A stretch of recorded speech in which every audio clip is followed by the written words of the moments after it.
Thank you, and thank you for inviting me to be here. It's so nice to see people at the start of their PhD journey, when you've still got lots of energy and enthusiasm. What I'm going to talk about today is what you do when your research in the field doesn't quite match the perfection of your research design. Now, what you're probably doing at the moment is reading lots and lots of material, and that's marvellous, because that's a really good way to find out not only what other researchers have discovered, but also how to model your own research and how to design your own research. However, it has problems, because if you're reading published materials, you're reading stuff after it's been done and completed and polished, and you don't see it in process as people stumble along the way. When you're writing a journal article, you have, at most, a total of 8,000 words, including references. How much do you devote to methodology? A few hundred. What you do not say is, when I started this research project, I thought it was going to be about X, but actually, it became about Y. So, when you're reading it and when you're starting doing research, it looks as though everyone else on the planet is entirely perfect. This is not the case. And I'm going to talk you through some research I did, which turned out to be not as intended, but from which I still managed to get some really interesting findings. Let me make clear what this isn't. This is not a license Wednesday morning to go to your supervisor and say, look, I know I said I was doing a PhD on operations management in Tesco, or the importance of the brand in marketing, but I've changed my mind and I'm now going to do 14th century pottery with special reference to the Tewkesbury kiln. You do not fundamentally change your entire research direction. What I am saying is that bits will not be as expected, and most of the time that's a really welcome development, because some of the most interesting things about research is not what you, the researcher, superimpose on it, it's what the researched tell you. There's a nice simple line going from research design to field work to thesis. And the first thing your supervisors will get you to do is write a literature review. But what they always tell you is that when you're writing the thesis, you will rewrite your literature review, because a thesis is written from the middle outwards. Once you've collected your empirical data, then you write that up first, then you rewrite your literature review to reflect what your empirical data says. Now, I was a journal editor for 7 years, both editor and editor-in-chief, and one of the most common reasons for rejecting papers is because you read it and started off with some literature. Oh, this is quite interesting. And then you get on to their findings. Well, this also is quite interesting, but it's not saying what your literature is saying. Your findings are saying something totally different. And we have here two separate papers that have somehow got fused together. I wish I could tell you it's only PhD students who make that sort of mistake. Plenty of people carry on doing that, and often I rejected those papers with a lot of regret, because the empirical stuff they'd come out with was much more interesting than the literature review and could have made a real contribution. So, in the field, rethink. This is about qualitative research. And if you're a qualitative researcher, then congratulations, your research is almost infinitely flexible. If you're a quantitative researcher, this is not an opportunity to update your Instagram or your Twitter feed, because the best quantitative research comes from people who read qualitative research, just as the best qualitative comes from people who read quantitative.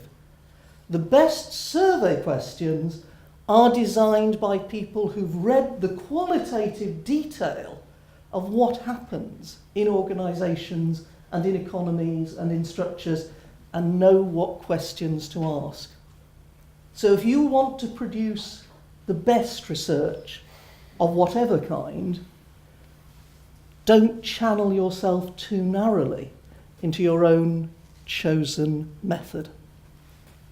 So, this particular fieldwork, wrong way, was on computer games. Now, being older, female and overweight, I decided that I would go and look at the computer games industry, which is full of very thin, young, nerdy men. Clearly didn't fit in at all. Why was I interested in it? Well, when I started doing my PhD, I was looking at training, at management training. And I followed 3 organisations over 18 months, attending all their training courses, visiting the trainees in the workplace, looking at their assessments, interviewing them between times. Which also got me started on adapting your research design. Because at one stage, I was about an hour and a half early for a session, so I stopped for a coffee and was rereading the notes I'd made the time before. And as I read them, I saw the people I was making notes about in this firm had made exactly the same jokes about the training they were going through as the people I'd been observing the week before. Different company, different set of managers. It's not particularly surprising that people make the same sort of jokes. In a previous life, I used to write comedy for Radio 4, and time and again, other people would send in exactly the same jokes that I did, and I wouldn't get the money, and they would. It happens. But it was quite meaningful that they were doing it in this context, because they were saying something about the training. And in the end, a chapter of my PhD, and a later journal article, much, much later, was about the way these groups used humour. Not something I'd planned in the research design, but a bit of a gift because it was much more fun to write about than this particular sort of management training. So why computer games? Well, after my PhD, I wanted to develop my work, but not on training, because most of what we learn as professionals isn't from the 2 weeks you spend on the training course. It's from actually doing the job. So I started to look at learning in work. And I was part of a very large ESRC research bid on the future of work, with a team of people from UMIST, before Manchester existed. And we looked at fragmenting organisational forms and how this changed all sorts of things to do with employment. After that, I decided that clearly wasn't fragmented enough. So I looked at learning and skills in the film and TV industry, which is dominated by freelancers and small independent companies. How on earth do people learn when there aren't structures there to help them gain the skills?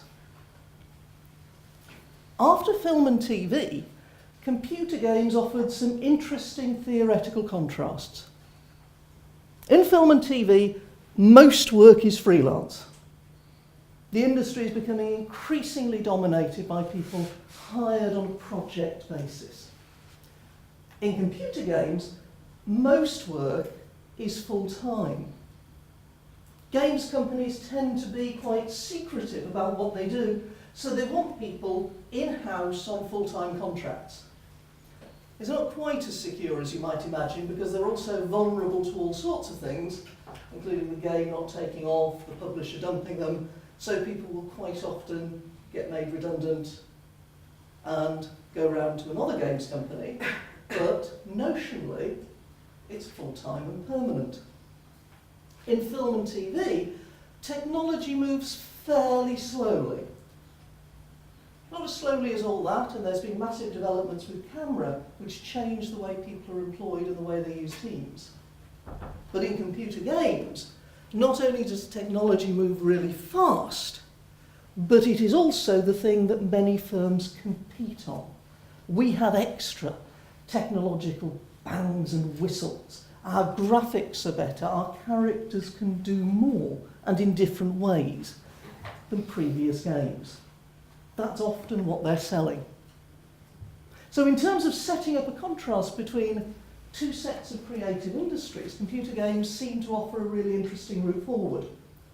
But I also wanted the project to be about computer games itself and not just computer games as a foil for film and TV. And I thought, now what's going to be distinctive about computer games and what's going to help me sell it to the funding councils? I know, online stuff. We're always hearing that we're going to have no more in real life things, everything's going to be virtual, everything's going to be online. This is an industry where by definition everyone has access to computers, everyone has access to the internet, everyone's going to be using it terribly readily. So what about learning online? Because logically this means that as well as the professional communities in the workplaces, you have online communities that can help with tricky problem solving you can't do in your local workplace. Brilliant idea. Okay, my research design. What's the key issue? The way that professionals learn and acquire skills. So learning in and as work. And it has several different elements. Participant observation. I really wanted to do an ethnography because it really helps to see what people do as well as to ask them. When you ask people things in interviews or in surveys, they're really nice and they want to help. So they will agree with what you say and they'll try and be helpful whether or not it reflects reality.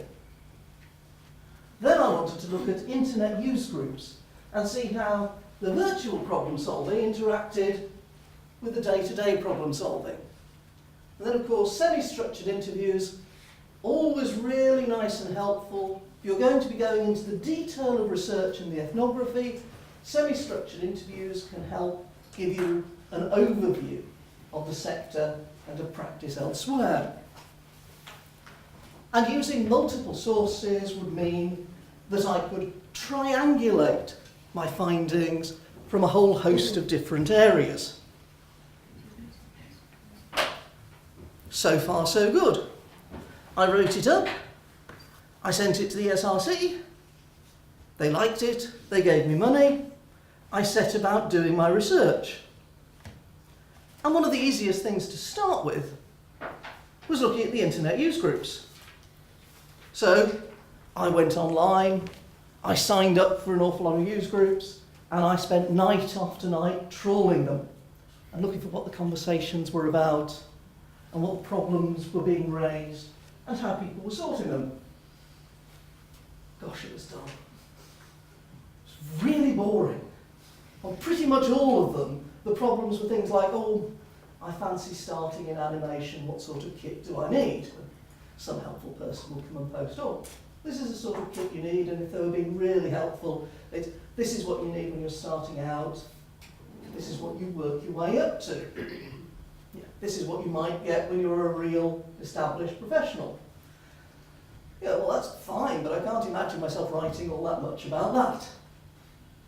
But it was obviously just that I hadn't found the right internet group. So I started off my interviews, and every time I interviewed people, I asked them, oh, by the way, do you use online groups for anything, community, problem solving? Oh, yes, of course we do. Let us give you some references. And after every interview, I'd trot off and look up these wonderful online groups, and they were just as dull. Really boring. So I obviously hadn't found the right one. So I carried on. And I did some observations in small companies and then got access to do a 9-month ethnography in a medium-sized computer games company. About 120 employees, and if you're a computer games person, it was AAA rated. That means it's got an awful lot of money to invest in development, so its games are pretty good. Fairly large specialist teams. And this time, I was sitting next to people as they worked. And I carried on asking, Do you use problem-solving groups? Yes, yes we do. And here is, whoop, there's a picture of a computer game, going backwards. An environmental artist. If you know anything about computer games, environmental artists are the people who draw the backgrounds. So the spaceship or the desert island or the field. That's what the environmental artist draws. Do you use online problem-solving groups? Or do you participate in online communities? Oh, yes, yes I do. This is a rather good one. He names a website. Then he types it into Google. Now, I'm not sure if I need to be logged on to post. I think I'm a member. Now, as a trained academic, it occurred to me that he says, yes, I use it, and then puts the name into Google. So it's not on his bookmarks, and it's not something he accesses so regularly that it comes automatically. And then he says, I'm not sure if I need to be logged on to post, and I think I'm a member. This is a website this guy has vaguely heard of, and he's trying to be nice and he's trying to be helpful, but it's not something he uses very much. So if they didn't use online communities, what did they use? And why didn't they use online communities? Why couldn't I find my wonderful magic group of online problem solvers? Well, this is what they did do. Colleague showed me how to do something yesterday, but didn't save it. I hope I can still remember. Maybe if I start working on it. He starts working on the problem. I can't remember. So he goes and gets the colleague. And the colleague sits on the main chair. The environmental artist pulls up another chair, and they both work on the screen. I just want to do the texture. They go to pages of textures and scan through them. And if you select that, does that show you the texture of that product? What people did in practice in this computer games company, if they had a problem or if they wanted to know something, was ask. It's an open plan office, and the desks are in groups of about 6 or 8, separated by fairly low partitions that go to the edge of the desk and go as high as the computer screen.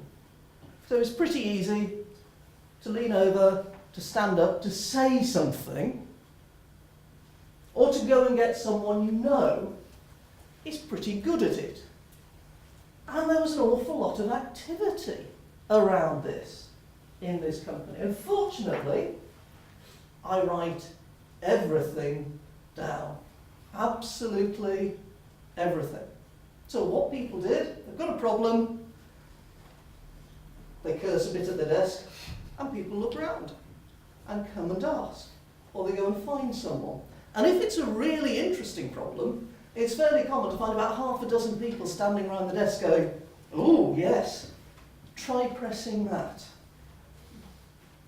And my notebooks were filled with hundreds and hundreds of examples of people going and getting someone.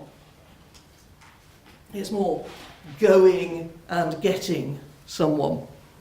And at crunch time, when deadlines loomed, this interaction was intense, to the extent that one person who was pretty senior and found herself, and very nice, and found herself battered with questions, said, yeah, when I was in over the weekend, it was wonderful. No one was asking me questions at all, and I could just do work. But why did people do that? Why weren't they going for my mysterious, magic online problem-solving group? Well, it was because of the nature of the problems. They were quite complicated a lot of the time. If you're an animator and you animate a sequence and return to it the next day, and for some reason the arms are missing, you don't want to write a 3,000-word essay on an online problem-solving group. What you want to do, that probably gives away an awful lot of secrets about your game, because you'll have to give an awful lot of detail. What you want to do is grab someone and go, look, why doesn't that person have arms? And that's what happened. Because if you're actually standing by the desk, you can sit down at the chair, take over, and try to find where the arms have mysteriously moved to. In another scene, does it help if we delete this and go back to an earlier version you saved? Does it help if you turn it off and turn it on again? That wasn't suggested as often as it is in universities, but people did suggest it. So they're dealing with pretty complicated problems. Also, it is much nicer. It's much more sociable and much quicker to ask the person on the next desk, how do I do this, than it is to go to an online group that you don't know and try and ask them. And people will often listen in and contribute because they know this is going on. One of the senior programmers was chatting to me, and the people next to him were talking about problems they were having with memory, programming in the memory. Butted in and started talking to them. One of the most best bits and part of this job is earwigging. Oh, you've got that problem. Let me help with that. And if people saw something interesting, whether it was a problem, whether it was people doing something particularly novel, they would gather round and join in. So, the other reason was that problems were often terribly visual. This is a discussion between one of the junior animators and the lead animator. And the cutscene animators, cutscenes are when characters move about a fair bit and often talk to each other, had really large life-size mirrors, the sort you see in dancing studios, at the end of their desks. They would quite often go and stand before the mirror. You have to animate a character waving or running or hitting. What does it look like when I do it? And what's happened is the lead has walked past the junior animator's desk and seen him trying to animate a character running, and it's not that brilliant. So Lee says, okay, watch the sequence. Do you reckon? Drag that around a bit more, so he's sliding a bit. The character was supposed to be running round a corner, skidding, and then carry on running. He's being chased by a ghost. And the lead demonstrates running. So he runs like that. See, you're moving like that. It's really difficult to write this down and put it on an online chat forum. You need to stand there and everyone mimes out running. And you're throwing your weight that way. And the animator looks at the screen. I can try that. And they both go to the computer together. So when he gets to that point, that foot, so from that his body just goes, he wants to stop, he just needs to do 2 or 3 hops sideways, does it again, and the animator does it, proper cartoon. Right, gotcha. It's really difficult to write that down. You need someone next to you doing silly actions with you. And it's nicer. There's an artist who has gone over to get someone to help him with a new software package. The choice is read the book or sit with him. And he seems very patient with me, and I'd rather sit with him. There's such a lot to learn. Right, I'm off to... You don't need to observe that, do you? Okay, so I ended up with a different set of data to the ones I assumed I was going to get. I never found my magic problem-solving group. There was one that did very specialist 3D scripts, where you did get a little bit of problem solving online. But what my informants were telling me by what they did constantly was what they relied on for problem solving were the people they worked with and really intensive interactions. And one of the pieces of advice I would give to you is, if your informants, if your research tell you something like that, don't then go and write up an article on online problem solving. Yeah. There may still be a story to be told about that. I haven't given up hope. I might find a community that does it one day. It's not these computer games people who rely on an awful lot of personal, one-to-one and group interaction. So the key issue here is telling the truth of your fieldwork. I think objectivity, to a certain extent, is a red herring. One of my favourite quotes is from the start of Richard Hyman's book Strikes. It's lovely. It's worth reading even if your research is nothing to do with the area. And in it he says that people talk about objectivity and he doesn't claim to be objective.